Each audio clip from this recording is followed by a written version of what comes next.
C'est une sacrée révolution. D'ici fin mars, les 560 000 élèves de seconde vont devoir faire leur choix parmi différentes spécialités pour la prochaine rentrée. En effet, dès septembre, la réforme du lycée entrera en vigueur. Parmi les changements, la disparition des maths comme matière obligatoire, longtemps considérée comme un prérequis pour certaines filières élitistes. Peut-on aujourd'hui se passer des maths pour réussir ses études supérieures? Ce soir, c'est Diane Douzillet qui fait le point et qui répond à vos questions. Alors Diane, que représente l'enseignement des maths au lycée?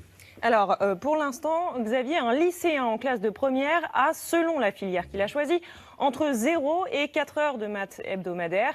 Pas de maths du tout, ou bien un enseignement optionnel de 3 heures en série L, 3 heures par semaine en ES et 4 heures en S. Ensuite, en terminale, il y a entre 4 et 8 heures de mathématiques par semaine et jusqu'à 8 heures en S avec l'option maths. Dans la nouvelle formule, avec un tronc commun et des spécialités à choisir à la carte, un élève pourra passer 2 ans de lycée presque sans étudier les maths. Donc pour travailler cette matière, il faudra surtout compter sur les spécialités et les options regardées en première. Si l'élève choisit la spécialité mathématiques, l'enseignement est de 4 heures par semaine.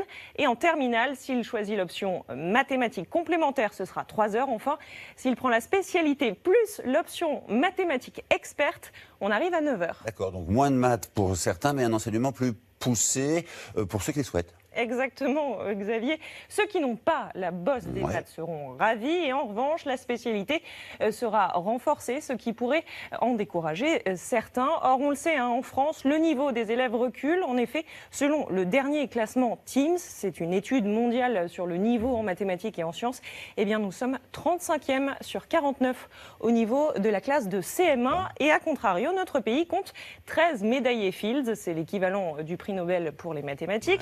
C'est même la deuxième performance mondiale derrière les États-Unis.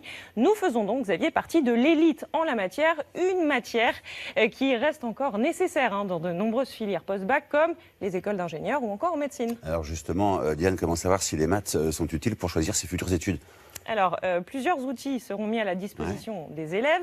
D'abord, la réforme prévoit en classe de seconde de dédier 54 heures dans l'année à justement la question de l'orientation.